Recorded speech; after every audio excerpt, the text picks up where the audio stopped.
You mentioned the inattentive ADHD would be more the wallflower.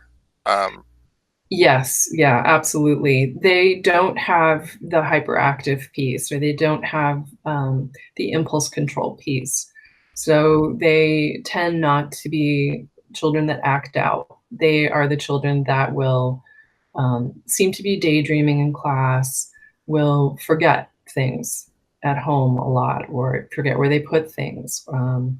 And but because they're not acting out, they're not troublemakers, they often don't get, they're not the squeaky wheel, so they often don't get the grease until, grades really start deteriorating. Maybe this is a child that's not learning to read as quickly, or doesn't turn homework in all the time, and so grades start getting impacted. so, That's so that's when it gets noticed. There's no other real common indicators that people would notice. Of No, because there aren't typically the behavior issues, right? So, and there isn't really homework. Well, there shouldn't be anyway in kindergarten, first grade, second grade. right, So right. when we start to expect higher reasoning, when you start to read to learn instead of learning to read in third grade, Mhm. um, that might be when, uh-oh, what's going on with this child? It starts to become a little more noticeable.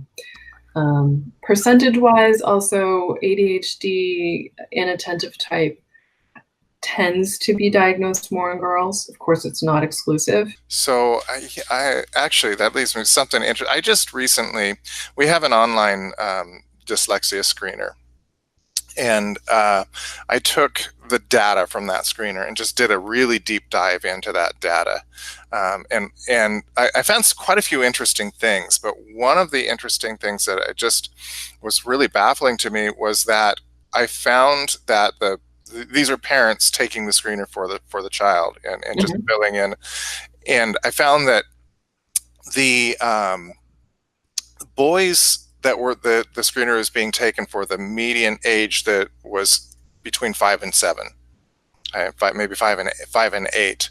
The girls was between 14 and 16, and Wow.